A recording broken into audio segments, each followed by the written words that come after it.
हम सबके बीच में आदरणीय राजयोगिनी शशि दीदी जी पधारे हैं। हम एक हाथ हिलाकर आपका स्वागत करते हैं, सत्कार करते हैं, अभिनंदन करते हैं। आप हमारी संस्था के जॉइंट एडमिनिस्ट्रेटिव हेड हैं।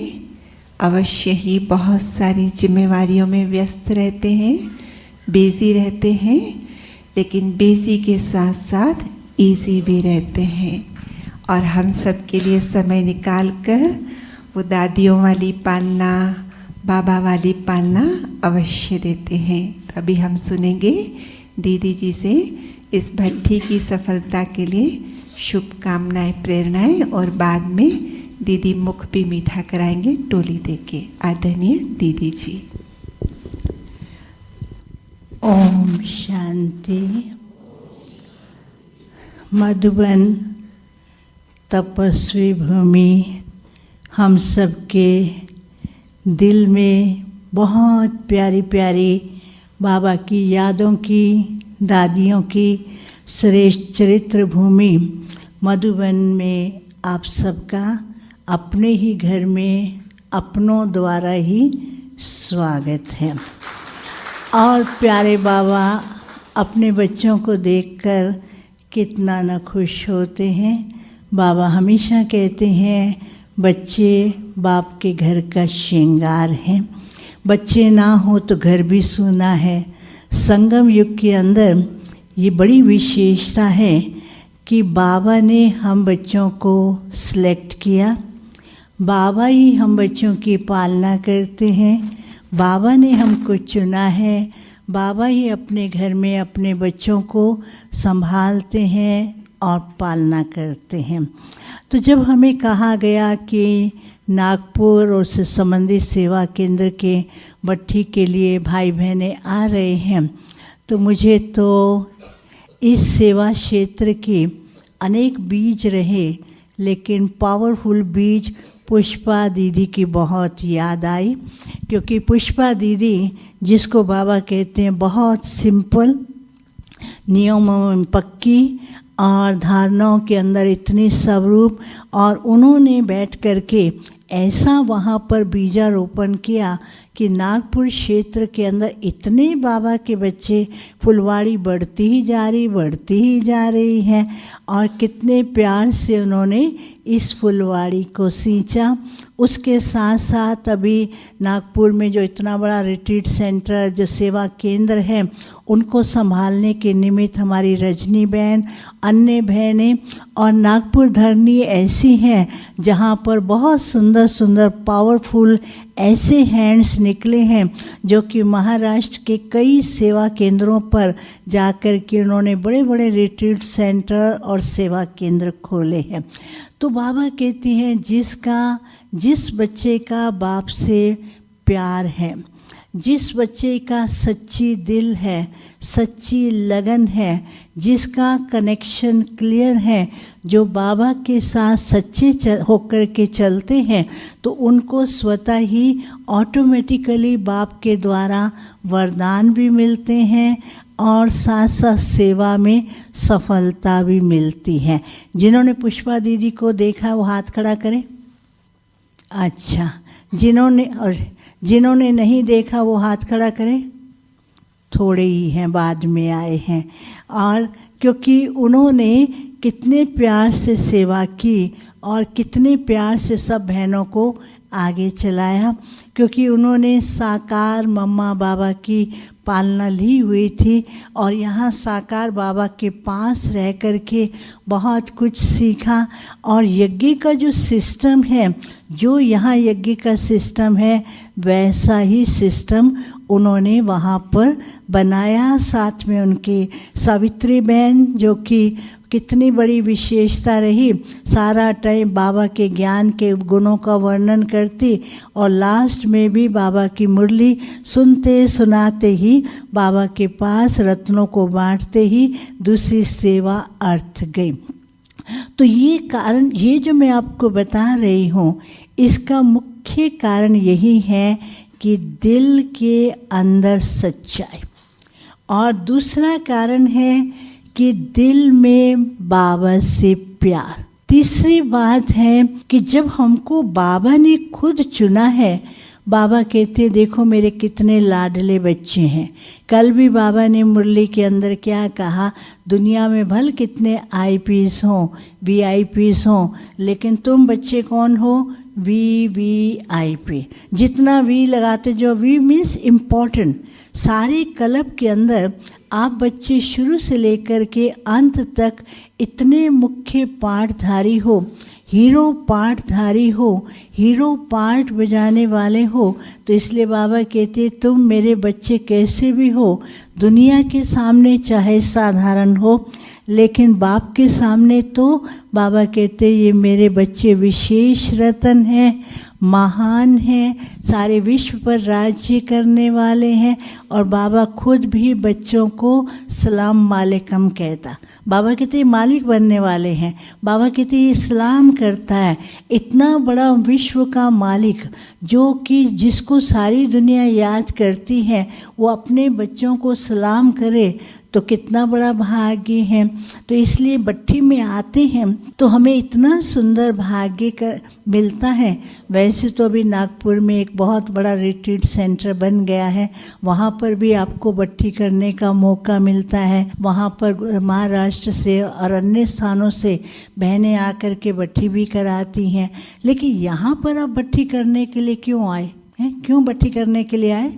वहाँ तो इतना सुंदर स्थान है, रहने का स्थान भी बहुत अच्छा है, खुला है। और यहाँ तो रहने का स्थान भी बहुत सिंपल है। एक कमरे में कहाँ 4 किस्में 10 किस्में कैसे रहे पड़े। तो यहाँ क्यों करने के लिए आए बैठे हैं? तपस्या भूमि है। देखो मैं आपको बताती हूँ, क्योंकि मधुबन जो है ये हम सब के दिल में रग रग में बैठा हो। जैसे मधुबन का नाम लेते सब खुशी में झूम जाते। मधुबन में कहते ना बाजे बांसुरियाँ। इस मधुबन धरनी पर बाबा ने बैठ करके खुद तपस्या की है। और तपस्या के साथ साथ हमारी सर्व दादियों ने भी और वरिष्ठ दादाओं ने भी यहाँ बैठ कर के तपस्या की है। बाबा के टाइम पर तो ये एक छोटा सा स्थान था, और बाबा के टाइम पर ये जिस हॉल में बैठे ये नहीं था। बाबा के टाइम पर सिर्फ ट्रेनिंग का नीचे का पोर्शन था, ऊपर का पोर्शन नहीं था जहाँ बहनें ठहरी हैं। और केवल हिस्ट्री हॉल था, शांति स्तंभ भी नहीं था उस समय। शांति स्तंभ भी बाद में ही बना है। तो बाबा ने बैठ करके यही कहा कि ये स्थान ऐसा तपस्वी स्थान हो जिस स्थान के द्वारा सारे विश्व के अंदर लाइट की किरणें पहुँचे। तो बाबा ने आप सबको पहले से ही याद करके, बाबा के शुभ संकल्पों से ही बाबा ने आपको पैदा किया है। बाबा ने ऐसे ऐसे महारथियों को आपके सेवा स्थान पर भेजा, और आप सबकी पैदाइश हुई ज्ञान के द्वारा, और अभी आप सबकी बहुत बड़ी पालना हो रही है। तो बाबा कहा करते थे कि बच्चे ऐसा अपनी पावरफुल स्टेज बनाओ जो सारे विश्व के अंदर ऐसे वाइब्रेशन फैले। क्योंकि आज समय ऐसा चल रहा है, विश्व की आत्माएं क्या चाहती है, अपने जीवन के अंदर कुछ न कुछ विशेष अनुभव करना चाहती है।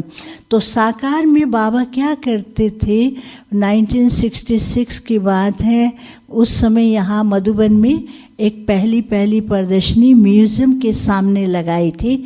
उस समय बाबा ने क्या किया था, सब महारथी दादियों को और दादाओं को बुलाया था।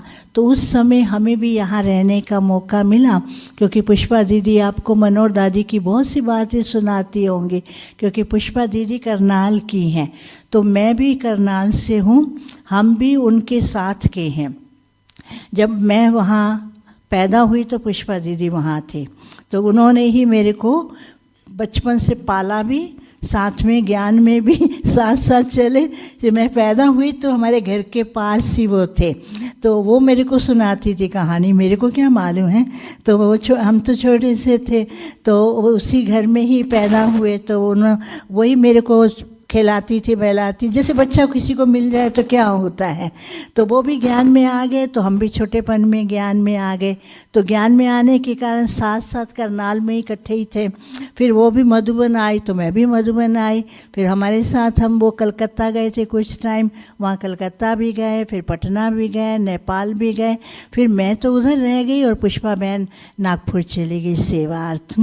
तो वो हमारा उनके साथ बहुत अच्छा शुरू से लेकर के, यूँ कहें कि जन्म से लेकर, पैदा होते से लेकर के काफ़ी समय तक उनके साथ बहुत अच्छा कनेक्शन रहा और उनके साथ बहुत कुछ सीखने को मिला। तो वो मधुबन में भी काफ़ी टाइम रही थी और यहाँ बाबा की जो मुरली चलती थी उसको सिंधी भाषा में लिखती थी और बहुत एक्सपर्ट हर बात के अंदर, वो जल्दी सीख भी जाती थी। और वहाँ जा कर के मराठी भी सीख गई। मराठी तो ऐसे बोलती थी जैसे वो वहाँ की हों। यहाँ रहते हुए बाबा के साथ उन्होंने बहुत कुछ अनुभव किए। तो उस समय हम यहाँ पर आए थे मधुबन में, काफ़ी टाइम रहने का मौका, बाबा के साथ रहने का मौका मिला। तो बाबा ने उस समय क्या किया था, सब दादियों को, वरिष्ठ दादाओं को यहाँ पर ही बुला लिया था, क्योंकि पहली प्रदर्शनी लगाई गई थी। तो अमृत वेले योग के बाद, मई जून का महीना था, अमृत वेले योग के बाद बाबा आंगन के, जहाँ है ना ईश्वर दादी का ऑफिस, वो बाबा का ऑफिस था, वहाँ पर बाहर खड़े हो जाते थे। सब दादियाँ होती थी और दादियों के साथ बाबा उनको दृष्टि देते थे। और दृष्टि देते देते यहाँ जो निवय भाई का ऑफिस है, वहाँ पर सीढ़ियों पर आकर के बाबा खड़े हो जाते थे। बाबा दृष्टि देते, फिर वरदान देते। फिर उसके बाद जो हमारा लास्ट का ऑफिस है, वो उस समय एक छोटी सी पहाड़ी और बगीचा था। तो बाबा वहाँ पर आकर के खड़े होकर के सबको कहते थे, सारे विश्व के अंदर साकाश फैलाओ।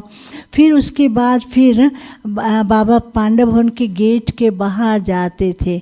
बाबा कहते थे, सारे विश्व के अंदर फरिश्ते घूमने जाओ, सारे विश्व के अंदर फैल जाओ, इन फरिश्तों के द्वारा लोगों को साक्षात्कार हो। तो बाबा ने ये शुरू से कराया था। और बाबा कहते थे एक समय ऐसा आएगा, यहाँ पर बाबा के पास बहुत बच्चे आएंगे, देश विदेश में सेंटर खुलेंगे और देश विदेश के अंदर सेवा होगी। उस समय तो इतना कोई सेंटर नहीं थे, पूरे भारत के अंदर भी थोड़े से थे। तो बाबा ने ये सारा जो किया इस स्थान पर, योग के द्वारा इसके वातावरण को इतना शक्तिशाली बना दिया। और बाबा के अव्यक्त होने के बाद, क्योंकि हम अव्यक्त होने के बाद, अव्यक्त जब बाबा साकार में थे, यहाँ पर बाबा के पास रहे। उसके बाद फिर मैं चंडीगढ़ में नौकरी करती थी। बाबा के अव्यक्त होने के बाद फिर मैं यहाँ पर मधुबन में आई और रहना शुरू किया। उस समय फिर दादी ने हमको और पुष्पा दीदी को भेजा था कलकत्ता, पटना और नेपाल। फिर मैं तो वहाँ उधर रह गई और पुष्पा दीदी वहाँ से फिर नागपुर चली गई थी। और नागपुर में रह कर के उन्होंने अनेक प्रकार की सेवाएं की। और फिर बाबा के होते फिर कुछ समय के बाद फिर मैं यहाँ आ गई। दादी ने कहा आपको यहाँ पर ही रहना है। और दूसरी बात, बाबा जैसे कहते थे कि समय आने पर बाबा के बच्चे बढ़ जाएंगे, स्थान भी बढ़ेंगे, लेकिन स्थान बढ़ने के बाद भी बच्चों को कितना स्थान मिलेगा, जितना पहले मिलता था उतना ही मिलेगा। बाबा के टाइम पर तो सब पट पे सोते थे, ज़मीन पे सोते थे। दादी के टाइम पर भी कुछ ज़मीन पे, फिर कुछ खटिया बनने लगी, उस पर सोते थे। लेकिन यहाँ पर 3 पैर पृथ्वी मिलना, वो भी बहुत बड़ी बात है। जम्मू में जाओ, मंदिर में जाते हैं, लोग कैसे कैसे बैठे रहते हैं, रास्ते में कहाँ बर्फ़ पड़ जाती है, रास्ते रुक जाते हैं, सड़क पर बैठे रहते हैं। बाबा कहते हैं मेरे लाडले बच्चे हैं, बाबा ध्यान रखते हैं। बाबा के टाइम पर जब बच्चे आते थे ना, तो बाबा सब बच्चों से पूछते थे सब ठीक हो।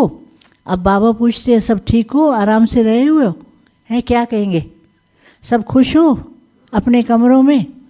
बाबा को क्या कहें? खुश हैं? क्या खुश है ना? किसी को कोई तकलीफ़ तो नहीं है ना? अरे बाबा के घर में जब अभी तो शांतिवन में प्रोग्राम होते हैं ना, तो बाबा के घर में चक्कर लगाने के लिए आते हैं, कहेंगे एक रात रहने दो, एक आधा दिन रहने दो, 1 घंटा तपस्या करने दो। आपको तो 4 दिन तपस्या करने के लिए मिल रहा है। जब नीचे से आते तो क्या होता है, चारों धाम की यात्रा ऐसे ना मंदिर की परिक्रमा करके चले जाते हैं। और अभी परिक्रमा नहीं करनी है, अभी तो क्या करेंगे, अभी तो वहाँ बैठ करके अनुभव करेंगे, है ना, अनुभव करेंगे ना। अभी क्या शांति स्तंभ पर सफाई चल रही है। एक बात बताती हूँ, जब आप शांति स्तंभ पर योग करने बैठेंगे उस समय मोबाइल में नहीं ऑन करना। कई बार वहाँ जा कर के अंदर बैठ जाते हैं, बड़ा अच्छा लगता है, आपस में बैठ जाते हैं, ज्ञान की रूह रूहान करने बैठ जाते हैं, फ़ोन पे बातें करने बैठ जाते हैं, लेकिन उस स्थान का महत्व क्या है वो अनुभव करना है। तो वहाँ ना तो मोबाइल फ़ोन ऑन रखना, ना आपस में बातें करना। बाबा से जितनी बातें करनी है, बाबा से जितनी रूह रूहान करनी है, बाबा से जितना प्राप्ति करनी है वो कर सकते हैं। फिर जब बाबा अव्यक्त हुए तो पहले अव्यक्त बाप दादा बाबा के कमरे में आते थे, फिर अव्यक्त बाप दादा हिस्ट्री हॉल में आते थे, फिर बाबा के बच्चे तो बढ़ने लगे, एक बार तो इतने बच्चे आ गए। फिर अव्यक्त बाप दादा का पाठ पांडव भवन के आंगन में रखा था। ये ऑफिस के बाहर बड़ी स्टेज बनाई थी और सब भाई बहनें बाहर आंगन में बैठे थे। फिर उसके बाद प्लान किया गया कि बाबा के बच्चे तो बहुत आएंगे, तो कहाँ पर बिठाया जाए। तो ये जो स्थान आप बैठे हैं ना, ये बाबा के टाइम पर पहाड़ी थे। बाबा का आप एक फ़ोटो देखेंगे ऐसे ही तपस्या करते हुए। तो बाबा इस पहाड़ी पर बैठ कर के तपस्या करते थे। बाबा बच्चों को बुलाते थे, दादियाँ भी एक बैठ कर के तपस्या करते थे। कभी कभी गीत बजता था, धरती को आकाश पुकारे, तो सब दौड़ दौड़ करके बाबा के पास आ जाते थे। बाबा उनको बहुत विशेष पालना देते थे। और इस पहाड़ी पर एक बहुत बड़ी अंगूर की बेल भी थी, जो बगीचे में देखेंगे छोटी सी है, वो पूरी यहाँ पर थी। और 24 जून को मम्मा दिवस के निमित्त यहाँ पर बड़ा बड़ा अंगूर निकलता था। और बाबा सभी सेंटर्स पर 4-5 ग्रुप के अंदर सभी सेंटर्स पर भेजते थे। एक ग्रुप दिल्ली में जाएगा, एक महाराष्ट्र में जाएगा, एक बॉम्बे जाएगा, एक पंजाब में जाएगा। तो मम्मा की याद के वो भेजते थे। फिर जब बाबा के बच्चे बढ़ने लगे तो फिर प्लान किया गया तो कहाँ किया जाए। तो इस पहाड़ी को समतल करके इसके ऊपर ये हॉल बनाया गया है। तो आप जहाँ बट्ठी करेंगे आपको डबल फ़ायदा है। एक तो ये बाबा की पहाड़ी जहाँ बाबा ने बैठ कर के तपस्या की है। दूसरा 1975 से अव्यक्त बाप दादा इसी हॉल में आते थे।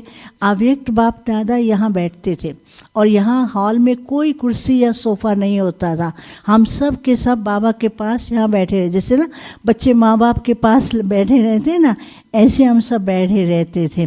तो अभी आप इस हॉल में जो करेंगे, वहाँ तो आपके हॉल बहुत सुंदर है, रिट्रीट सेंटर का बहुत अच्छे हॉल हैं, खुले खुले हैं। लेकिन यही जो हॉल है विशेष अनुभव कराने वाला। एक तो बाबा की तपस्या का पहाड़ी है, दूसरा अव्यक्त बाप दादा के वरदानों से भरपूर ये हॉल है।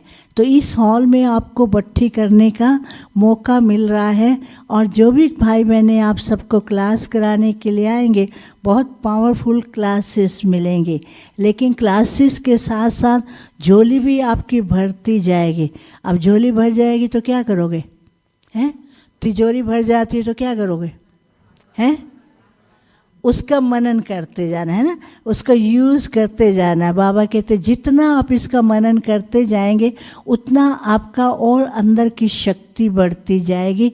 तो इसलिए आप जो मधुबन में आकर के तपस्या करते हैं ना, उसका अपना महत्व है। अपने स्थान पर करते हैं वो तो है ही है पावरफुल स्थान, लेकिन ये विशेष बाबा के साथ का अनुभव कराता है। कभी कभी कई बच्चे कहते हैं हम इतना देरी से क्यों आए, बाबा ने हमको क्यों देर से बुलाया, हमने तो बाबा को देखा नहीं है। बाबा को उलहने देते ना, बाबा बच्चों को उलहने देते। बाबा कहते देखो मैं तुमसे मिलने आता हूँ, तुम कहाँ चले जाते। अब आप जब आप बट्ठी करेंगे ना, बाबा आपके सामने खड़े हो जाएंगे। बाबा जब मुरली चलाते थे ना हिस्ट्री हॉल में, मुरली चलाते थे, योग कराते थे, बाबा खड़े हो जाते थे, खड़े होकर के पूरे हॉल के अंदर चक्कर लगाते थे। और जैसे ही चक्कर लगाते थे तो जैसे ही बाबा ने दृष्टि दी, हर एक उड़ने लग जाता था। उड़ना मीन्स ऐसे उनको अनुभव होते थे, हम सूक्ष्म वतन वासी फरिश्ते बन गए हैं। अभी भट्ठी में भी बाबा आपको वैसा अनुभव कराएंगे। अगर आपने इधर देखा उधर देखा, बाबा जो दृष्टि द्वारा वरदान दे रहे हैं वो दूसरा ले लेगा। इसलिए इस बात का ध्यान रखना कि बाबा मेरे साथ हैं। और बाबा ने क्या कहा है, जब तक संगम युग है तब तक मैं बच्चों के साथ हूँ, मैं बच्चों को छोड़ के नहीं जा सकता हूँ। फिर बाबा ने कई बार, बच्चे कहते हैं बाबा कब तक हम ये ज्ञान सुनेंगे। बाबा कहते क्या चाहते हो, तो मैं चला जाऊँ। बाबा कहते तुम यही चाहते हो। अरे सारे कल्प के अंदर ये संगम युग ऐसा मिलता है जिस युग के अंदर हम बाबा के साथ हैं और इतने अच्छे अच्छे अनुभव करते हैं, इतना बड़ा ब्राह्मण परिवार मिलता है, इतनी प्राप्तियां होती हैं। दुनिया में देखो तो क्या हाल है, कोरोना आया तो लोग दुखी हुए, और यहाँ कोरोना आया तो बाबा के बच्चों ने क्या किया, इतना ज्ञान सुना, ऑनलाइन ज्ञान सुनते रहे, जूम पर ज्ञान सुनते रहे, सारा टाइम क्लासेस करते रहे, कितना भरपूर हो गए। तो बाबा कहते हर परिस्थिति में ब्राह्मणों को प्राप्ति ही प्राप्ति है। तो ब्राह्मणों को इस संगम युग के अंदर जितना लाभ लेना चाहिए उतना लाभ लेते जाएं। संगम युग में शरीर कैसा भी हो, लेकिन इस शरीर की भी संभाल करनी है, और संभाल के साथ साथ एक बात का ध्यान रखना है, आत्मा को भी शक्तिशाली बनाना है। तो बाबा के घर में बाबा कहते हैं मेरे लाडले बच्चे हैं, मेरे प्यारे बच्चे हैं, मेरे सिकी लदे बच्चे हैं। तो इसलिए बाबा भी बहुत प्यार करते हैं और आप सबका बहुत बहुत स्वागत भी करते हैं। और दूसरी बात आपको बताएं कि समय ऐसा चल रहा है, अभी भी कोरोना कहाँ ना कहाँ घूमता है, किस देश में घूम जाता है, किस देश में घूम जाता है। भारत के अंदर भी कई ऐसे ऐसे केसेस आ रहे हैं। आप सबको एक बात का ध्यान रखना है कि मास्क जरूर डाल के रखो, ठीक है ना, क्योंकि अभी हॉल में नज़दीक नज़दीक बैठे हैं, जहाँ खुले खुले बैठ सकते हैं वहाँ खुले खुले बैठे, पूरा टाइम मास्क जरूर डाल के रखें। अपनी सेफ्टी अपने हाथों में है। जब बातचीत करते हैं तो नज़दीक होकर के बात नहीं करें, और मास्क डाल करके रखें, दूरी बना करके रखें। और दूसरी बात, अमृत वेले योग के बाद कई समय तो चलो हम थोड़ा नक्की लेक की तरफ वॉक करें। आपको मालूम हो कि माउंट आबू फॉरेस्ट एरिया है, ये जंगल का एरिया है, और इस एरिया के राजा कौन होते हैं, इस एरिया के राजा है भालू, है ना। भालू ज़्यादा घूमता है, तो उस समय कोई भी अकेला या 2-3 ऐसे जाएंगे अंधेरे में तो भालू तो खुश हो जाएगा, ऐसे योगी मिले और क्या चाहिए उसको, खुश हो जाएगा ना। इसलिए अंधेरे में नहीं जाने का, जब कभी रोशनी होती है, क्लास के बाद होता है तब तो जा सकते हैं, लेकिन सुबह के टाइम 5 बजे के बाद अंधेरा होता है। तो इसलिए कई समय तो चलो योग में चले जाएं, क्योंकि उनको तो कुछ भी उनका ही घर है। हम बाबा ने तो जंगल में मंगल बना दिया है, लेकिन स्थान तो उनका है ना, वो कभी भी किसी भी समय कहाँ से निकल आते हैं तो आपके पास आएंगे नहीं। लेकिन बाबा कहते ध्यान रखना है कि अंधेरे में अकेले नहीं जाना है। और फिर अभी आप सबको कोई भी तकलीफ़ है, कुछ भी है, तो आप अपने नियमित टीचर बहनों को बता सकते हैं, और कुछ भी ऐसा कोई काम है तो वो भी बता सकते हैं, टीचर बहनें हमको बता देंगे। बाकी तो सब ठीक है ना, कोई तकलीफ़ तो नहीं है रहने में, नहीं ना। अच्छा, दूसरा, जब बाबा के पास आते थे ना तो बाबा कभी कभी आंगन में खड़े होते थे, बाबा बच्चों को रिसीव करते थे। दादी के टाइम पर भी जब पार्टियां आती थी, दादी आंगन में खड़ी होती थी, दादी भी उन सब से मिलती थी। फिर बाद में कहते थे हमको बाबा और दादी से मिलना है, तो उनको हम पूछते थे क्यों, अभी तो मिले थे। कहते टोली कहाँ खाई है, टोली खाना मीन्स मिलना है। टोली क्या है, हमारा क्या है, जन्म सिद्ध अधिकार है ना। आप देखो बाबा के टाइम पर बाबा बच्चों को टोली खिलाते थे। बाबा टोली क्यों कहते? बाबा कहते मेरे लाडले बच्चे हैं, और बाबा कहते ये मेरे टोल पुट हैं। टोल पुट समझते हो हैं कि नहीं? टोल पुट क्या होता है? टोल में जैसे घर में ना कोई चीज़, बच्चों को चीज़ खिलाते हैं, मिठाई खिलाते हैं, उसको के बच्चों को कहेंगे आओ तुमको मिठाई खिलाते हैं ना, तो टोली मीन्स, टोल मीन्स स्वीट। तो बाबा कहते थे ये मेरे स्वीट बच्चे हैं, पूरे क्लब के बाद मिले हैं। तो बाबा कहते आओ टोल पुट, आओ टोल पुट। बाबा टोली खिलाते थे, और बाबा सबको टोली खिला करके मुख मीठा भी कराते, प्यार भी करते। प्यार में बाबा फिर शिक्षा भी देते थे। बाबा कहते थे देखो ये सारा कार्य शिव बाबा का है, शिव बाबा ही बच्चों की पालना करता है। तो शिव बाबा को तो हमें याद करना चाहिए। कभी कभी ऐसा होता था बाबा बच्चों से बहुत रमणीक बातें करते, बच्चों को हंसाते भी थे, बहलाते थे, घुमाते भी थे, खिलाते भी थे। कभी बाबा पहाड़ी पर ले जाते थे। बाबा कहते थे जैसे पहाड़ी पर कदम संभल संभल के रखते हैं, जरा सा पाँव स्लिप करेगा ऊपर से एकदम नीचे आ जाएंगे। तो बाबा कहते थे ज्ञान में भी हमें क्या करना है, अपने मन बुद्धि के कदमों को संभाल करके रखना है। ऐसा संभल संभल के कि हमारी बुद्धि इधर ना जाए, किधर कभी इधर चली जाती है, कभी इधर चली जाती है। फिर बाबा को कहते बाबा क्या करें, हम आपको याद नहीं कर सकते। तो बाबा कहते बाप ने जो श्रीमत दी है उस श्रीमत के कदमों पर चलना है। फिर बाबा बच्चों को शिक्षा बहुत प्यार से देते थे। एक बार बाबा ने क्या कहा, टोली बांटी। फिर बाबा ने कहा अच्छा जिस बच्चे ने बाबा को याद किए बिना टोली खाई है तो वो हाथ खड़ा करे, बाबा उसको टोली देंगे, दूसरी टोली। तो टोली की तो लालच होता है, तो दो चार ने हाथ खड़ा कर दिया। बाबा ने कहा ठीक है आओ इधर खड़े हो जाओ, खड़ा कर दिया। बाबा ने कहा देखा आज क्या भूल किया। पहले तो उसको स्कूल में टीचर होता है ना, सजा देता है, खड़ा कर देता है। तो बाबा ने कहा क्या भूल किया। बाबा को याद किए बिना टोली खा ली। फिर क्या करोगे। बाबा आगे से ऐसे नहीं करूँगा। तो बाबा ने कहा अच्छा ठीक है, देखो सबके सामने बोल रहा है आगे से नहीं करूँगा।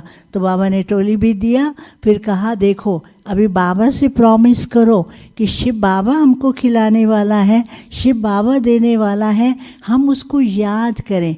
याद करने से हमें प्राप्ति होती है। शिव बाबा हमको खिलाता है, उसको याद करते हैं तो उसको रिस्पेक्ट देते हैं, तो हमारे अंदर भी गुण आते हैं। तो बाबा क्या करते थे, इतने प्यार से शिक्षा भी देते, प्यार भी करते, शिक्षा भी देते, और वो शिक्षा ऐसी होती थी जो अंदर ही घर कर जाती थी, जो कभी भी उस बात को भूलते नहीं थे। तो बाबा बहुत प्यार से सबको खिलाते भी थे और संभालते भी थे। इसलिए आपका बहुत बहुत स्वागत है। और अभी आप सबको प्यारे बाबा के घर से मुख मीठा कराया जाएगा। देखो बाबा ने भी शुरू में ऐसा सिस्टम बनाया था कि क्लास के बाद सब बच्चों को टोली खिलाते थे। अभी आपको पता है सेंटर पर क्लास के बाद टोली नहीं मिलती, शांतिवन में भी नहीं मिलती हैं, लेकिन पांडा भवन में रोज़ मुरली क्लास के बाद टोली मिलती है। क्योंकि सेंटर पर तो जब क्या होता है, कोई बड़ी बहन आ गई, कोई बड़ा प्रोग्राम है तब मिलेगा, यहाँ तो रोज़ मिलती है। बाबा ने जो सिस्टम बनाया था वो सिस्टम अभी तक चल रहा है।